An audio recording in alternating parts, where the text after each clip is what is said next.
Hello student, मेरा नाम हरकेश्वर प्रजापति है और हम विज्ञान के पार्ट 2 की बात करेंगे जो 10वीं क्लास के लिए है। यूपी बोर्ड एनसीईआरटी का है और इसमें हम डिस्कस करेंगे अम्ल, क्षार और लवण।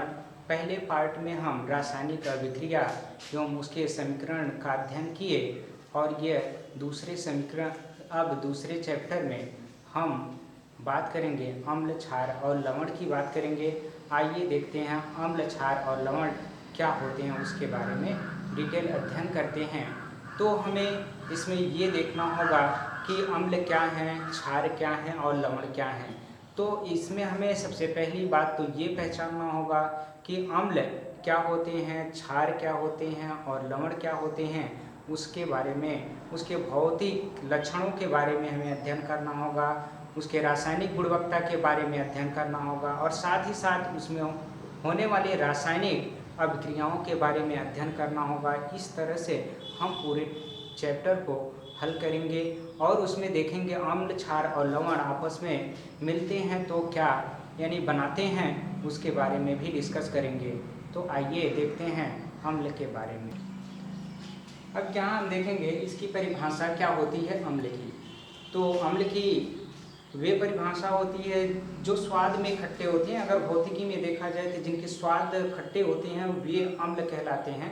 परंतु यदि केमिस्ट्री के रोल में देखा जाए तो वो जलीय विलयन की बात करेंगे कि जलीय विलयन, तो जलीय विलयन हमारा पानी होता है। यदि हम उसमें देखें तो यदि अम्ल को डालने पर वे केवल धन आयन में प्लस ही आयन दें तो वो क्या कहलाते हैं, अम्ल कहलाते हैं। चलिए उसकी परिभाषाओं को हम लोग देखते हैं। यहाँ पे अम्ल, एसिड, अम्ल वे पदार्थ होते हैं जिनका स्वाद खट्टा, तो ये खट्टा शब्द जो है वो भौतिक से रिलेटेड है थोड़ा सा, जिसे हम जान सकते हैं। वे पदार्थ अम्ल कहलाते हैं। अब देखेंगे दूसरे टाइप के, वे पदार्थ जो जलीय विलयन में वियोजित, जलीय विलयन में वियोजित होकर केवल हाइड्रोजन आयन देते हैं, अर्थात H+ आयन देते हैं तथा हाइड्रोजन आयन की अतिरिक्त कोई अन्य धन आयन ना दे तो उसे हम अम्ल कहते हैं। अब यहाँ से इस बात को हमें समझना होगा कि ये तो स्वाद में खट्टे होते हैं। पहली कंडीशन है कि वो स्वाद में खट्टे होंगे। दूसरा कंडीशन ये है हमारा कि जलीय विलयन, यहाँ हम देखेंगे कि जलीय विलयन अर्थात हम जल के साथ इसकी अभिक्रिया करवाएं तो ये केवल हाइड्रोजन आयन ही देगा। अर्थात कि यदि हम इसे ये जल ले लेते हैं और कोई भी अम्ल, यदि अम्ल को इसके अंदर डालें तो हम देखेंगे कि यहाँ H2O दो भागों में टूटता है, H+ आयन और OH- आयन। ये तो जलीय विलयन है। अब इसमें हमें H2SO4 को डालना होगा। यदि हम इसमें H2SO4 को डालते हैं तो हमारे पास ये केवल यही आयन मिलेंगे, ये केवल हाइड्रोजन आयन ही विस्थापित हो जाते हैं और इसमें से केवल H आयन ही नजर आएंगे। कोई अन्य धन विद्युतीय तत्व नजर नहीं आएगा।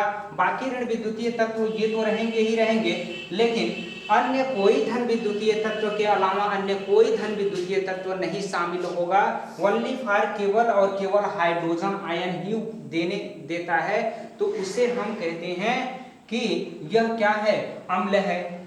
अर्थात हाइड्रोजन, सभी अम्लों में हाइड्रोजन का होना अति आवश्यक है। यदि हाइड्रोजन है तो वह अम्ल है, यदि हाइड्रोजन आयन नहीं है तो वह अम्ल नहीं है। तो अर्थात ये हो गया कि जलीय विलयन में वह सदैव वियोजित होता है तो H+ आयन ही देता है, इसके अलावा वो कुछ नहीं देता और उसका स्वाद खट्टा होता है। यदि इस अम्ल के संपर्क में यदि लाल लिटमस को लाया जाए, नीले लिटमस को लाया जाए तो वो लाल कर देता है।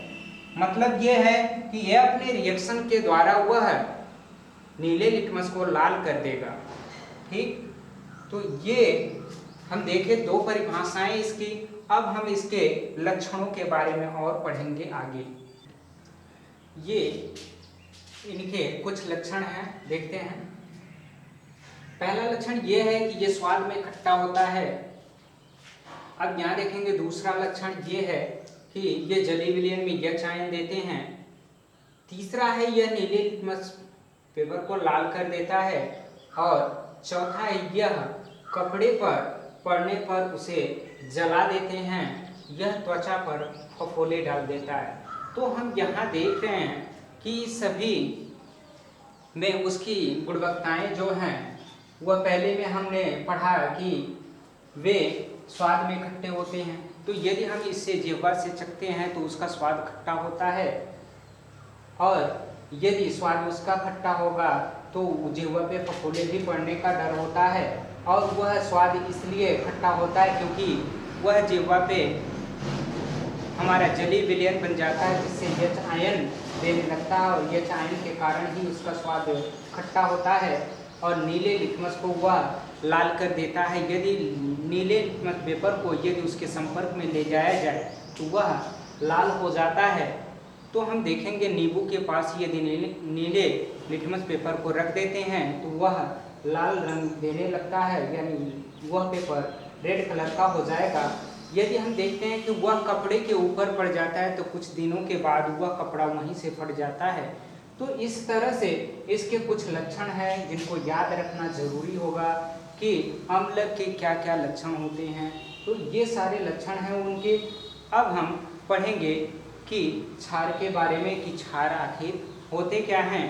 तो जस्ट इसी का थोड़ा सा अपोजिट होता है कि उसमें हमें ये बात समझनी होती है कि जैसे इसमें यच प्लस आयन दे रहा है उसी प्रकार से उसमें OH माइनस आयन देता है, और उसका स्वाद जो होता है वो कड़वा होता है। इसका तो खट्टा था, उसका कड़वा होगा, और वह क्या करेगा, लाल लिटमस को नीला कर देता है। जस्ट इसका अपोजिट काम करेगा।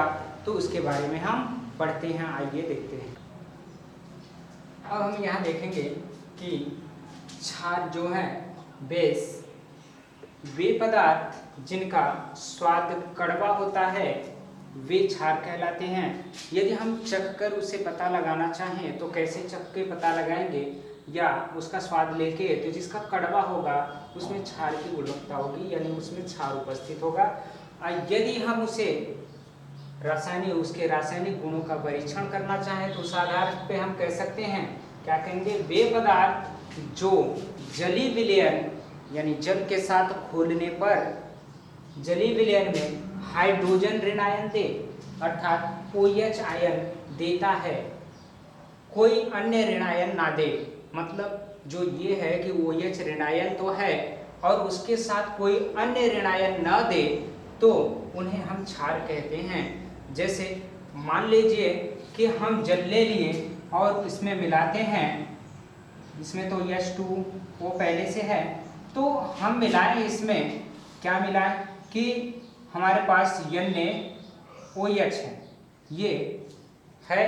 तो यदि हम इसे इसमें डाल दें तो हमारे पास यह दो भागों में टूटेगा, और वो दो भाग क्या होंगे, Na प्लस में और OH माइनस आयन। इस तरह से हमें निकलता है। और यदि हम इस जल का दो भाग करते हैं तो H प्लस आयन देगा और साथ ही साथ OH माइनस आयन देगा। हम यहाँ देख रहे हैं इस ऋण आयन के अलावा यहाँ OH आयन है, इसके अलावा कोई अन्य OH आयन उपस्थित नहीं है। इसलिए हम ये कह सकते हैं कि ये जो है हमारा क्या है, क्षार होगा। क्या होगा, क्षार होगा। अर्थात ये हमें डिसाइड करना होगा कि यदि क्षार को हमें बताना होगा तो जिन यौगिकों में ये OH आयन उपस्थित होंगे उसे आप कह सकते हैं कि ये क्षार है, उसे कह सकते हैं आप ये क्षार है। तो ये उसका प्रतीक है, और इससे समझ सकते हैं कि जहाँ जहाँ OH आयन उपस्थित होगा वे क्षार कहलाएंगे। और आइए आगे इसके लक्षणों के बारे में जानें। यहाँ पे इसके लक्षण के बारे में देख रहे हैं। पहला लिखा हुआ है इसका स्वाद कड़वा होता है, तो हम परिभाषा में भी जान चुके हैं इसका स्वाद कड़वा होता है, इसे चखने पर हमें यानी कड़वाहट जैसे लगती है। इसमें सदैव देखा जाए तो OH आयन उपस्थित होता है। ये तो उसकी अगर सूत्र को लिखा जाए तो जहाँ भी OH उपस्थित होगा तो उसे हम जान सकते हैं कि यह क्या है, कि इसमें ये क्षार है और यह लाल लिटमस पेपर को नीला कर देगा। और यहाँ देखते हैं कि यह देखा जाए ज़्यादातर मात्रा में क्या होती है कि गुलाबी और पीले रंग के ही उपस्थित होते हैं, ये ज़्यादातर यही रंग होता है। आइए अब हम देखें कुछ अम्ल और कुछ क्षार के बारे में, जिसमें हमारा अम्ल में देखते हैं ये पहला नंबर है HCl हाइड्रोक्लोरिक अम्ल। इसे क्या कहते हैं? हाइड्रोक्लोरिक अम्ल। ये केमिस्ट्री की भाषा होती है हाइड्रोक्लोरिक अम्ल, इसे आपको याद करना होगा। अब इसमें हम अगर इसको जलीय विलयन में डालें तो ये H+ आयन देगा, H+ आयन आपको देगा, और ये Cl जो है वो माइनस आयन देगा।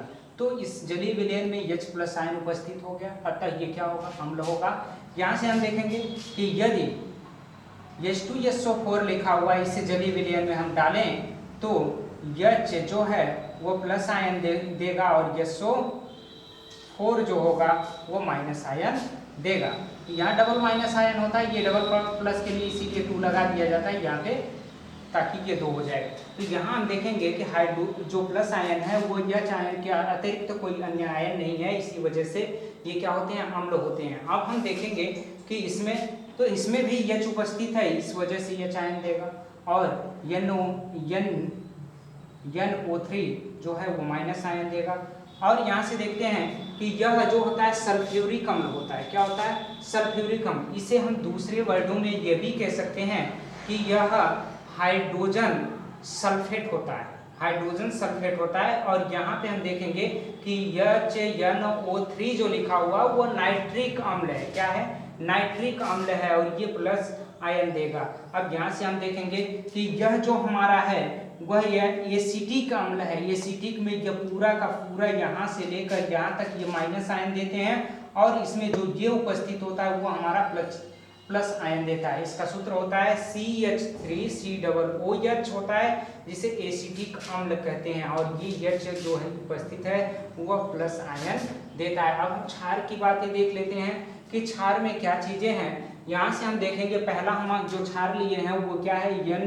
NaOH है, जिसे हम कहेंगे Na का अर्थ होता है सोडियम, और ये हाइड्रोक्साइड इसमें जुड़ा हुआ है, तो इसे कहेंगे सोडियम हाइड्रोक्साइड। तो हमारा जो क्षार होता है उसका प्रतीक होता है कि OH सदैव इसमें उपस्थित होगा। तो इसमें ध्यान से देखिए कि यह OH उपस्थित है, इसलिए क्या है कि यह हमारा क्षार होगा। यहाँ से हम दूसरा नंबर ले लेते हैं, तो देखते हैं ये पोटेशियम और हाइड्रोक्साइड, ये हमारा हाइड्रोक्साइड है। तो यहाँ से हम देखेंगे कि ये पोटेशियम हाइड्रोक्साइड होगा, और इसमें हम देख रहे हैं कि यह OH आयन उपस्थित है, इस वजह से ये क्या होगा? पोटेशियम हाइड्रोक्साइड होगा। अब यहाँ से हम देखते हैं कि कैल्शियम हाइड्रोक्साइड, तो यहाँ से यहाँ OH जहाँ उपस्थित होता है वो हाइड्रोक्साइड होता है, और यह कैल्शियम 2+ चार्ज देता है, 2+ चार्ज देता है, इसी वजह से हाइड्रोक्साइड एक माइनस आयन देता है, इसीलिए यहाँ 2 लगाया गया है, जिसे हम पढ़ सकते हैं CaOH का होल ट्वाइस। क्या पढ़ेंगे? CaOH का होल ट्वाइस है। अब यहाँ से देखेंगे यह मैग्नीशियम हाइड्रोक्साइड है। ये क्या है? मैग्नीशियम हाइड्रोक्साइड है। आपका ये मैग्नीशियम डबल+ चार्ज देता है, इस वजह से हाइड्रोक्साइड को 2 बनाना पड़ा है। इसे हम पढ़ेंगे MgOH का होल ट्वाइस, मैग्नीशियम हाइड्रोक्साइड को। तो इस तरह से हम देख रहे हैं कि अम्ल और क्षार में दोनों में अलग अलग चीजें होती हैं। एक में हाइड्रोजन आयन उपस्थित होता है और दूसरे में OH हाइड्रोक्साइड आयन उपस्थित होता है। तो इस तरह से हम इन अम्ल और क्षार को अलग कर सकते हैं, देखकर भी अलग कर सकते हैं और इन्हें समझकर भी कर सकते हैं। अब हम इनकी अभिक्रियाओं की ओर चलते हैं कि इनकी अभिक्रियाएं कैसे होती हैं, इसके बारे में समझेंगे। और हम अम्लों के अभिक्रिया के बारे में बात करेंगे, तो इसमें सबसे पहला जो है वो हमारा पहला नंबर ये होगा कि अम्लों की धातुओं के साथ अभिक्रिया। मतलब ये है कि जो भी धातु होती हैं जो प्लस आयन देती हैं उन धातुओं के साथ जो है यदि अम्ल की अभिक्रिया करवाई जाए तो क्या होता है, तो अम्ल धातुओं के साथ अभिक्रिया करके जो है गैस, हाइड्रोजन गैस मुक्त करते हैं। तो यहाँ हमें सबसे पहले इस कथन को हिंदी में देखना होगा कि यदि हम धातु लिखें, धातु की बात करें और इसमें कोई भी अम्ल अम्ल अम्ल डाल दें, इसके ऊपर धातु के ऊपर कोई भी यदि अम्ल डालते हैं तो यह अम्ल डालने के पश्चात क्या होगा कि यहाँ कोई न कोई हमें एक यौगिक मिलेगा, यौगिक को कोई भी यौगिक मिलेगा और प्लस साथ ही साथ हाइड्रोजन देगा, हाइड्रोजन गैस मुक्त करता है। तो इस तरह से हम इसके कुछ उदाहरणों को देखेंगे और उसे समझेंगे कि ये क्या होती हैं, आखिर हाइड्रोजन गैस कैसे मुक्त करते हैं, ये देख लेते हैं। तो हम देखते हैं सबसे पहले एक धातु लेते हैं जिंक, Zn, और इसको अभिक्रिया करवा देते हैं एक हमारे अम्लराज से। तो वह हमारा अम्लराज क्या है कि जिंक को यदि H2SO4 यह हमारा अम्लराज है, यदि इससे अभिक्रिया करवाई जाती है तो हमारा जो बनाएगा ZnSO4 यह हमारा बनाया ZnSO4 और साथ ही साथ हाइड्रोजन गैस विस्थापित कर दिया। तो ये कैसे हो रहा है इसके बारे में हम समझेंगे। सबसे पहले हमने लिया कि जिंक और प्लस सल्फ्यूरिक अम्ल और एरो का निशान, जिंक सल्फेट और प्लस हाइड्रोजन ये मुक्त कर दिया। तो यहाँ हम इसके बारे में थोड़ा सा देखेंगे कि हम देखते हैं कि ये जो हमारा है Zn जिंक जो है वो क्या करता है कि Zn की जो संयोजकता होती है वो 2+ आयन देने की संयोजकता होती है। तो अब ये 2+ आयन जो हैं वो क्या करेंगे, इसको अगर हम जलीय विलयन में डाल दें तो ये होता है H+ आयन देगा और साथ ही साथ SO4 जो है डबल- आयन देता है। तो यहाँ से यह जो SO4 है वो क्या करेगा कि इसके साथ अभिक्रिया कर लेगा और यह हाइड्रोजन जो है वह 2- को इंगित किया था, यहाँ 2 लिखा हुआ है, तो इसका मतलब 2 हाइड्रोजन था जो मुक्त होकर बाहर चला जाएगा। तो अब हम देख लेते हैं कि यह जिंक जो है वह सल्फेट के साथ अभिक्रिया करके क्या बना लिया, जिंक सल्फेट बनाया और यह हाइड्रोजन गैस हमारा मुक्त हो गया। अब इस तरह से हम देख लिए, ये पहला हमारा उदाहरण है। अब हम दूसरे उदाहरण की बात करते हैं, ये उदाहरण नंबर 1 था। इसी प्रकार से यदि जिंक को Zn को हम क्या करें कि HCl से करवाएं, HCl हाइड्रोक्लोरिक अम्ल से क्रिया करवाते हैं जिंक को ही, तो हम देखेंगे कि यह क्या बनाता है कि जिंक को यदि Zn से हम क्रिया करवाएंगे तो यहाँ से देखेंगे कि ये जो जिंक होता है Zn ये 2+ चार्ज रखता है और यहाँ से ये Cl H जो है ये प्लस आयन देगा और Cl एक माइनस आयन देता है। तो इनकी संयोजकता एक दूसरे के ऊपर ट्रांसफर होती हैं, तो ये इसके पास जाएगी और इसकी जो संयोजकता है इसके पास आएगी, क्योंकि प्लस आयन ये ऋणात्मक आयन के साथ ही अभिक्रिया करते हैं। तो यहाँ हम देख लिए कि हमारा बनाया ZnCl2 और प्लस यह हाइड्रोजन हमारा मुक्त हो गया, तो यहाँ से यह निकल के आया तो H2 बाहर आ गया, जो यानी ये गैस के रूप में है। अब हम देखेंगे कि इस साइड में हमारा क्या है, H1 है और उस साइड में 2 है, तो यहाँ 2 लगाना होगा जिससे Cl2। अब ये बैलेंस आपस में बराबर हो गए। अब इसी प्रकार से हम देखते हैं और ढेर सारे उदाहरण। अब यहाँ हम तीसरा उदाहरण देखते हैं कि तीसरा उदाहरण में हमारा धातु ले लेते हैं Fe, क्या लेते हैं Fe और प्लस HCl। अब यहाँ से हम देखेंगे कि ये क्या करता है, ये डबल जो है वो प्लस चार्ज रखता है, ये क्या रखता है, डबल प्लस चार्ज रखता है। और ये क्या करेंगे कि H जो होता है 1+ चार्ज रखता है और Cl जो है वो एक माइनस चार्ज रखता है। तो ये अभिक्रिया करेंगे तो क्या करेंगे कि जब भी जो है वो Cl के साथ अभिक्रिया करेगा तो ये बना लेगा कि यह भी अब इसकी संयोजकता इसके पास जाएगी तो ये Cl2 होगा और इसकी संयोजकता इसके पास आएगी तो यहाँ एक लिखना होगा। अब यहाँ से हमारा हाइड्रोजन मुक्त हो गया। अब हम देखेंगे यह प्लस क्या होता है, H2 होता है। अब जहाँ से कि इसे संतुलित करने के लिए यहाँ 2 हम देख रहे हैं कि 2 हाइड्रोजन है और यहाँ पे एक ही है तो इसके पहले हमें 2 लगाना होगा। इस तरह से इनके क्या हो गए, कण संतुलित हो गए। अब हम चौथे उदाहरण की बात करते हैं तो हमारा देखेंगे कि ये चौथा उदाहरण जो लेंगे वो सोडियम को यदि HCl हाइड्रोक्लोरिक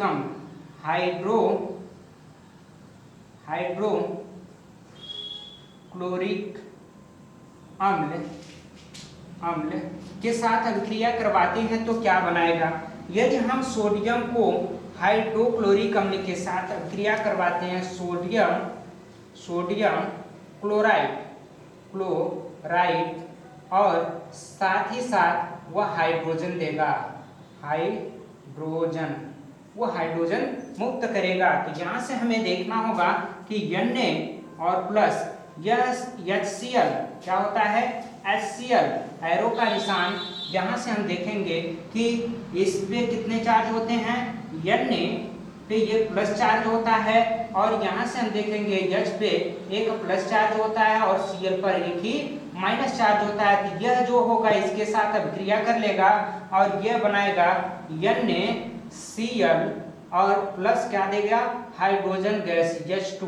तो यहाँ से हम देखेंगे कि हाइड्रोजन इधर 2 है तो इधर हम 2 लगाते हैं तो यहाँ भी हमें 2 करना होगा और यहाँ भी, तब जाके इसके कण क्या हो जाएंगे, संतुलित अवस्था में हो जाएंगे। तो इस तरह से हम देखें कि अम्ल की धातुओं के साथ अभिक्रिया कराने पर वह सदैव क्या मुक्त कर रही है, हाइड्रोजन गैस ही मुक्त कर रही है। सभी अभिक्रियाओं में हमने एक ही कंडीशन देखा। तो इस तरह से हम देखते हैं कि कोई भी अम्ल जो होता है वह धातुओं के साथ अभिक्रिया कराने पर वह सदैव और हमेशा हाइड्रोजन गैस ही विस्थापित करती हैं। चलिए अब हम देखते हैं अम्लों का धातु कार्बोनेट यौन धातु बाइकार्बोनेट के साथ अभिक्रिया, ये कैसे अम्ल जो होते हैं इनके साथ कैसे अभिक्रिया करते हैं इसके बारे में हम पढ़ेंगे यहाँ पे। तो यहाँ हम सबसे पहले देखते हैं कि कार्बोनेट का अर्थ क्या होता है। तो कार्बोनेट शब्द जिसके साथ आएगा, जैसे हम कहें कार्बोनेट, तो यह यानी कार्बोनेट CO3 को व्यक्त करता है। किसको व्यक्त करता है, CO3। जब धातु इसके साथ साथ मिलने लगता है तो उसे धातु कार्बोनेट कहते हैं। और यदि बाइकार्बोनेट की बात करें, बाइकार्बोनेट की बात करते हैं तो HCO3 शामिल होता है। क्या होता है, HCO3 उसके साथ धातु के साथ ये सारे शामिल होते हैं। अब यह देखेंगे कि इनके साथ अम्ल अभिक्रिया करता है तो आखिर बनाता क्या है, इसके बारे में हम अध्ययन करेंगे। तो यहाँ हम देख लेते हैं कि जब यह अम्ल के साथ धातु कार्बोनेट और धातु बाइकार्बोनेट से अभिक्रिया करता है तो हमारा लवण बनाता है, कार्बन डाइऑक्साइड बनाता है और साथ ही साथ जल देता है। तो हम इसे लिखते हैं। तो यहाँ हम देखेंगे कि ये धातु कार्बोनेट या धातु बाइकार्बोनेट प्लस अम्ल के साथ अभिक्रिया करेगा तो बनाएगा, क्या बनाएगा, लवण प्लस कार्बन डाइऑक्साइड और प्लस हमारा क्या बनाएगा, जल। ये हमारा बनाता है। तो सबसे पहले हम किसी कार्बोनेट की एक बात करते हैं। तो Na2CO3 यह है सोडियम, क्या है, सोडियम कार्बोनेट। यह सोडियम कार्बोनेट जब किससे क्रिया करेगा, अम्ल से क्रिया करेगा तो हम कोई एक अम्ल ले लेते हैं, जैसे HCl की बात करें, यह हाइड्रोक्लोरिक अम्ल है,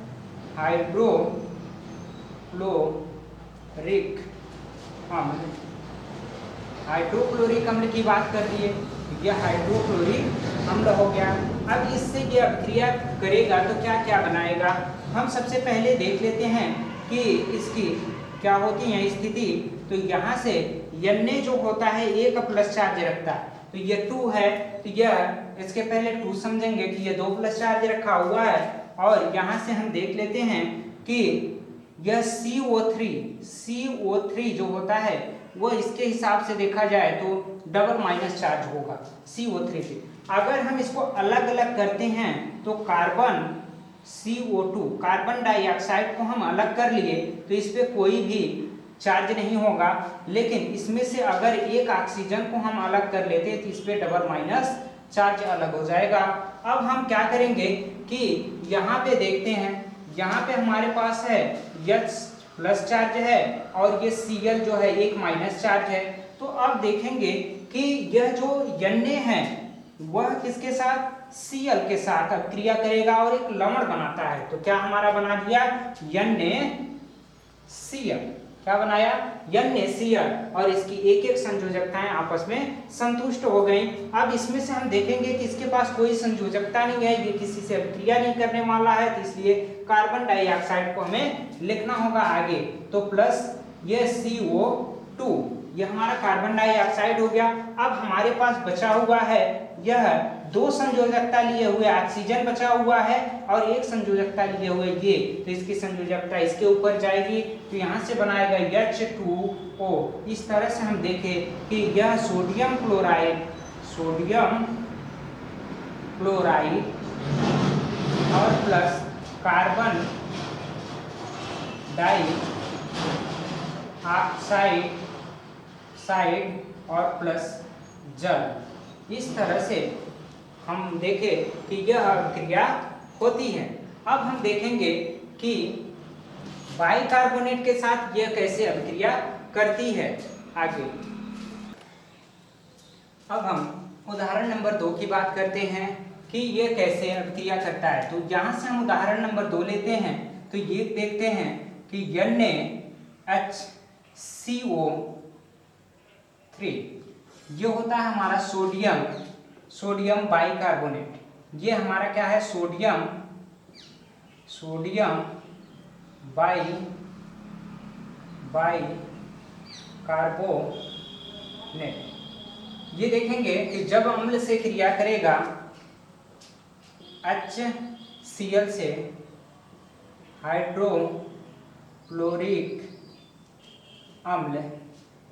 अम्ल से क्रिया करता है तो ये क्या बनाएगा, एक लवण बनाएगा। और कैसे बनाएगा ये देखते हैं। तो यहाँ से हम देखेंगे कि इसके पास Na एक प्लस चार्ज है, H के पास जो है एक प्लस चार्ज है और CO जो 3 लिखा हुआ है ये डबल माइनस चार्ज को इंगित करता है। तो इसमें से हम क्या करेंगे, CO2 को, ये जो CO2 है ये डबल माइनस चार्ज नहीं रखता है, बल्कि यानी क्या चाहिए, एक मुक्त राशि है जो कार्बन डाइऑक्साइड के रूप में होती है। लेकिन यदि इसमें से 2 ऑक्सीजन 2 संयोजकता रखता है और ये लेके दोनों माइनस अलग हो जाता है, तो इस तरह से यह अपने आयनों में टूटेंगे और यह आयनों में टूटने के पश्चात ये अभिक्रिया करेंगे। अब देखते हैं यह अभिक्रिया किसके साथ करेगा। अब यहाँ से हाइड्रोक्लोरिक अम्ल को देखते हैं, तो ये क्या है कि H प्लस आयन देगा और इसके साथ Cl ये माइनस आयन देगा। तो अब हम देखते हैं कि Na जो होता है वो Cl के साथ अभिक्रिया कर लेता है, क्योंकि इन दोनों की संयोजकता एक ही जैसे है और ये बनाते हैं एक यौगिक, क्या बनाएंगे, NaCl, क्या बनाएंगे, NaCl बनाएंगे।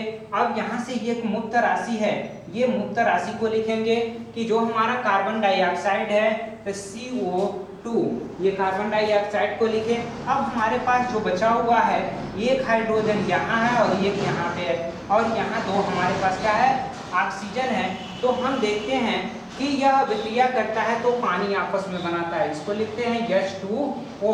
यहाँ दो ऑक्सीजन आपस में मिले और ये क्या बना लिए, इस दो से अभिक्रिया कर लिए। दो प्लस चार्ज मिलकर इस दो माइनस चार्ज से अभिक्रिया किए तो यहाँ बनाया सोडियम क्लोराइड, सोडियम क्लोराइड और plus carbon carbon dioxide, carbon dioxide.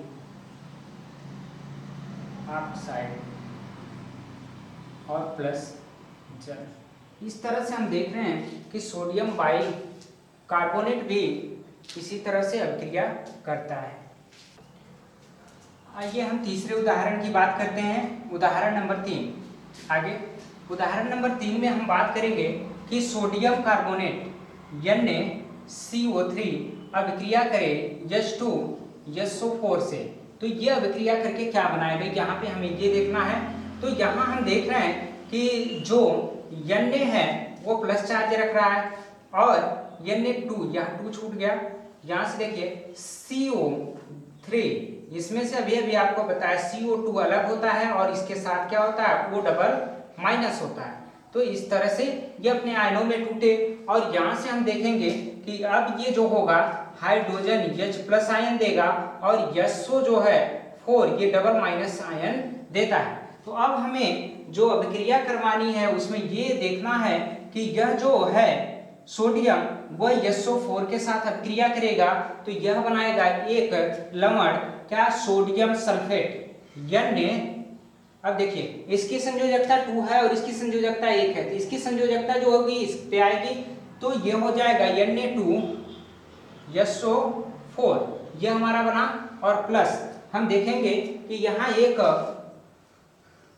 Carbon dioxide उपस्थित है जो एक मुक्त राशि है, तो इसे हम लिखेंगे CO2 और प्लस। अब हमारे पास देखिए यहाँ पे एक हाइड्रोजन बचा हुआ और यहाँ पे एक ऑक्सीजन है, तो इसकी संयोजकता इस पे और इसकी संयोजकता उस पे लिखी जाती है, तो ये बनाया हमारा H2O। तो हम देख रहे हैं बार बार यानी कार्बन डाइऑक्साइड और यानी क्या पानी ही दे रहा और साथ ही साथ ये लवण दे रहा। तो हम देख रहे हैं यहाँ पे कि यह जो हमारा है सोडियम सल्फेट और ये बनाया कार्बन डाइऑक्साइड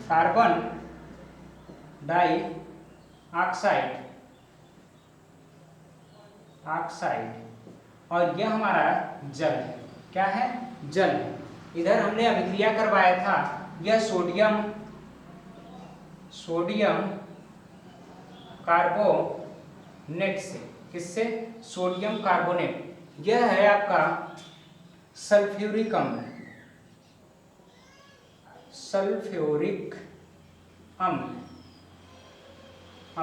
चलिए आइए चौथे उदाहरण की बात करते हैं। तो हम चौथे उदाहरण को यहीं पे नीचे डिस्कस कर लेते हैं।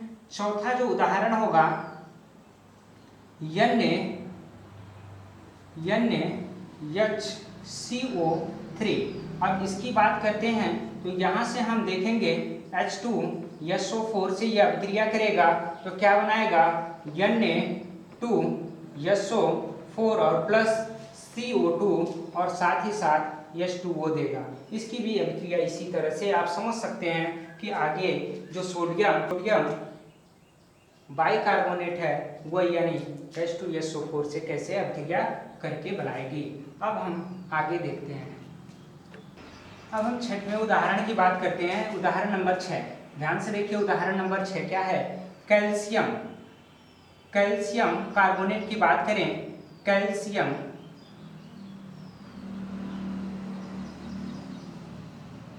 कार्बोनेट और प्लस इसके साथ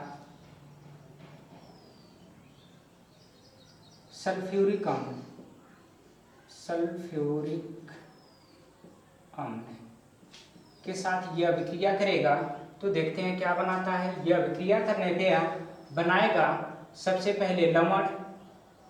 तो कैसा लवण बनाएगा अभी देखेंगे। और उसके साथ कार्बन डाइऑक्साइड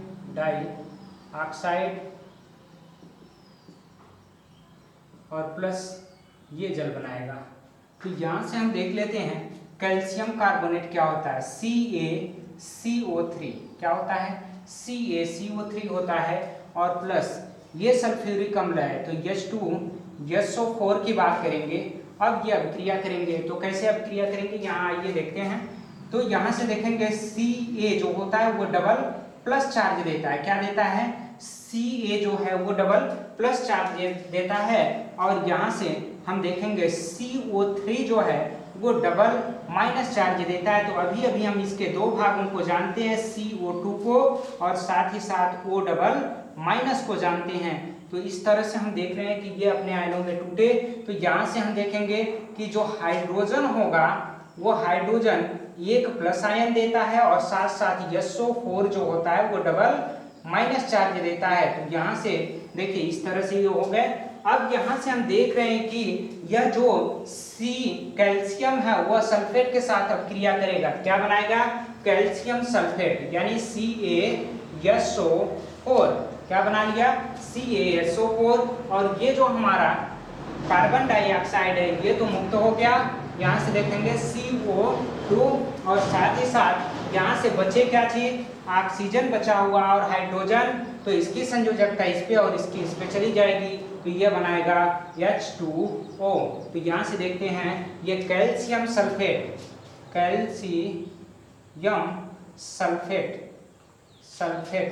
ये लवण बना लिया, क्या बनाया, एक तरह का लवण है। ठीक, इस तरह से अब हम आगे पढ़ेंगे कि अम्ल जो है धातु ऑक्साइडों के साथ कैसे अभिक्रिया करती है, इसके बारे में हम आगे पढ़ते हैं। आइए अब हम देखते हैं अम्लों का धातु ऑक्साइडों के साथ अभिक्रिया, कि जब धातुओं के साथ, जैसे धातुओं के साथ कैल्शियम इसके साथ ऑक्सीजन लगा हो तो इसे बोलते हैं धातु ऑक्साइड, क्या बोलेंगे, धातु ऑक्साइड। अम्लों के साथ कोई भी हम एक अम्ल ले लेंगे, उसके साथ अभिक्रिया करने के पश्चात आखिर बनाता क्या है, इसकी के बारे में हमें अध्ययन करना होगा। तो हम देख रहे हैं कि अम्ल जो होते हैं वह धातु ऑक्साइडों के साथ अभिक्रिया करके, यहाँ देखिए कि अम्ल धातु ऑक्साइडों के साथ अभिक्रिया करके लवण तथा जल बनाते हैं, साथ ही साथ लवण बनाएंगे और उसके साथ जल बनाएंगे। तो हमारे पास अगर देखा जाए कि यहाँ पे कैल्शियम ऑक्साइड ये क्या है, ये हमारा एक धातु है। तो अगर हम इसको अभिक्रिया करवाते हैं किसके साथ, किसी एक अम्ल के साथ, HCl के साथ अभिक्रिया करवा देते हैं, तो ये क्या बनाएगा ये देखना है। तो यह कैल्शियम जो है वह डबल जो होता है, कैल्शियम डबल प्लस चार्ज रखता है, Ca डबल प्लस चार्ज रखता है, और O जो होता है वो डबल माइनस चार्ज रखता है। यहाँ से हम देखेंगे H जो है वो एक प्लस चार्ज रखता है, और ये जो Cl है वो एक माइनस चार्ज रखता है। तो अब जो अभिक्रिया होने वाली है यह CaCl से अभिक्रिया करेगा, यानी कैल्शियम जो है वो क्लोरीन से अभिक्रिया करेगा, तो क्या बनाएगा, CaCl2, क्या बनाया, कैल्शियम क्लोराइड, क्या बना लिया, कैल्शियम क्लोराइड। और साथ ही साथ यह दोनों आपस में अभिक्रिया किए तो ये क्या बनाएंगे, H2O। यहाँ से देखिए कि एक लवण बना है जिसका नाम है कैल्शियम क्लोराइड प्लस ये जल, तो ये हमारा एक क्या है, लवण है, ये क्या है, लवण है। और यहाँ से हम देखेंगे ये हमारा क्या है, एक धातु ऑक्साइड है, धातु। तो इस धातु ऑक्साइड का नाम है कैल्शियम ऑक्साइड, क्या है, कैल्शियम ऑक्साइड प्लस। यहाँ से हम देख लेते हैं ये क्या हमारा है, यह एक प्रकार का अम्ल है जिसे हाइड्रोक्लोरिक अम्ल कहते हैं, हाइड्रोक्लोरिक अम्ल, क्या कहेंगे, अम्ल, हाइड्रोक्लोरिक अम्ल की बात करेंगे। तो आइए अब इसके दूसरे उदाहरण की ओर चलते हैं। ये हमारा पहला उदाहरण था, उदाहरण नंबर 1, और उदाहरण नंबर 2 की बात कर लेते हैं। यदि हम बात करें कॉपर ऑक्साइड की, CuO, कॉपर ऑक्साइड हो गया। जहाँ से देखेंगे कि यह भी धातु ऑक्साइड है और इसको HCl से अभिक्रिया करवाया जाए तो क्या बनाएगा। HCl से अभिक्रिया करवाने पर यहाँ से आप देखेंगे कि कॉपर डबल प्लस चार्ज देगा Cu डबल प्लस चार्ज, और वो जो है वो डबल माइनस देता है। तो यहाँ से हम देखेंगे H प्लस चार्ज देगा और Cl एक माइनस चार्ज देगा। तो ये अभिक्रिया के दौरान जो कॉपर है वह यानी Cl से अभिक्रिया करेगा। किससे अभिक्रिया करेगा? Cl। तो यह कॉपर CuCl2 बनाएगा और प्लस ये इसके साथ अभिक्रिया करेगा, तो इसकी संयोजकता इस पे गई, तो ये H2O। इस तरह से हम देख रहे हैं कि बार बार वो क्या बना रहा है, लवण और जल बनाता है। तो इस तरह से हम अम्ल से कुछ अभिक्रियाओं को समझा। अब हम इसके बाद क्षार से कुछ अभिक्रियाओं को समझेंगे और उसके रिएक्शन को लिखेंगे, इन रिएक्शनों को और याद करेंगे, नोट्स बनाएंगे, ठीक है। और आगे चलते हैं। अब हम क्षार के अभिक्रिया के बारे में पढ़ते हैं। अब हम देखेंगे कि धातुओं के साथ क्षार की अभिक्रिया कैसे, यह धातु जो है क्षार के साथ अभिक्रिया करता है तो क्या बनाता है। धातु क्षार के साथ अभिक्रिया करके लवण और हाइड्रोजन गैस मुक्त करते हैं। हम देखेंगे कि धातु जो है क्षार से अभिक्रिया करके हाइड्रोजन गैस और लवण बनाते हैं। और इसके पहले हम पढ़े थे कि धातु जो है वह अम्लों से क्रिया करके भी हाइड्रोजन गैस ही मुक्त करते थे।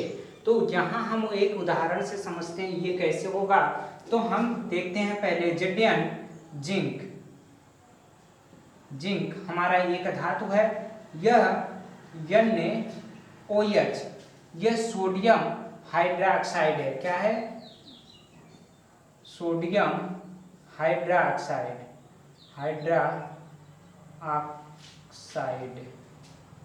अब ये देखेंगे यह हमारा एक क्षार है और ये हमारा धातु है। यह आपस में कैसे अभिक्रिया करके क्या बनाएंगे। तो इसके लिए हमें देखना होगा कि Zn जो जिंक होता है उस पे कितना चार्ज होता है। तो Zn पे जो होता है वो प्लस 2 चार्ज होता है, प्लस का 2 चार्ज होता है Zn जिंक का। और यहाँ से देखेंगे सोडियम में, इसमें Na जो होता है वो एक माइनस चार्ज प्लस चार्ज रखता है, और ये जो है हमारा कि H प्लस चार्ज रखता है, और साथ ही साथ इसी में से O जो है वो डबल माइनस चार्ज रखता है। तो यहाँ से हम देखेंगे कि यह जो ऑक्सीजन के साथ अभिक्रिया करेगा तो ये क्या बनाएगा। अगर इससे हम अभिक्रिया ऑक्सीजन का करवाते हैं तो यह हमारा बना लेगा, क्या बनाएगा कि ZnO।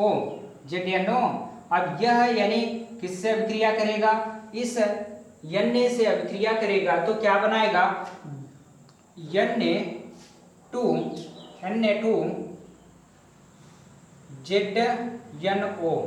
यह सोडियम जिंक ऑक्साइड बना लिया, sodium zinc oxide, sodium zinc oxide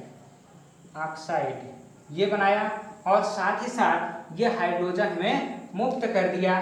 तो यहाँ से हम देखेंगे H2, यहाँ से हाइड्रोजन मुक्त कर दिया, तो यह है हमारा हाइड्रोजन। अब ये इस तरह से हम देखते हैं कि जो है धातु जो है क्षार से अभिक्रिया करके हाइड्रोजन गैस मुक्त करता है। अब हम देखेंगे अधातु ऑक्साइडों के साथ क्षार की अभिक्रिया। ये अधातु ऑक्साइडों के साथ क्षार की अभिक्रिया में हम देख लेते हैं कि जैसे हमारे पास अधातु ऑक्साइड के रूप में कार्बन डाइऑक्साइड अगर हो, यह किससे अभिक्रिया करेगा, किसी भी क्षार से अभिक्रिया करे। तो जैसे हम ले लेते हैं प्लस का CaOH का होल ट्वाइस, ये है आपका क्षार है और ये आपका अधातु ऑक्साइड है, इसे बोलेंगे कार्बन डाइऑक्साइड, कार्बन डाइऑक्साइड, ये आपका कार्बन डाइऑक्साइड रहा, और प्लस ये आपका क्या है कैल्शियम हाइड्रोक्साइड, कैल्शियम हाइड्रोक्साइड। अब ये देखेंगे आपस में अभिक्रिया करके क्या बनाता है। तो यहाँ से हम देख लेते हैं कि यह डबल प्लस चार्ज रखेगा और इसके साथ अभिक्रिया करेगा। तो यह हमारा बनाएगा CaCO3 कैल्शियम कार्बोनेट। क्या बनाएगा? कैल्शियम कार्बोनेट, ये बना लिया। और प्लस साथ साथ हमें देगा पानी, यह H2O का निर्माण करेगा, H2O, ये जल का निर्माण करेगा। इस तरह से हम सभी रासायनिक अभिक्रियाओं को याद रखेंगे और आगे हम देखेंगे कि यह जो क्षार है वह अम्ल से अभिक्रिया करके क्या बनाता है, इसके बारे में हम पूरा डिटेल अध्ययन करेंगे। फिर उसके बाद इसके अम्ल और क्षार को कैसे मापा जाए, उसके pH मान की गणना की जाएगी, उसके बारे में हमें अध्ययन करना है। और उसके बाद लवणों के बारे में अध्ययन करना है कि लवण कितने प्रकार के होते हैं और उसके बारे में हमें अध्ययन करना होगा। यह हम अगले पार्ट में डिस्कस करेंगे, अम्ल, क्षार और लवण के दूसरे पार्ट में। अब तक के लिए यह हमारा पहला पार्ट था। यदि आपको अच्छा लगा हो तो इसे सब्सक्राइब करें और साथ ही साथ शेयर करें और इसके घंटी को दबाएं ताकि आपको जो भी पहले अपलोड होने वाली वीडियो हैं या आने वाली वीडियो अपलोड होंगी उसकी सूचना आपको मिलती रहे। चलिए, आप खुश रहिए और देखते रहिए।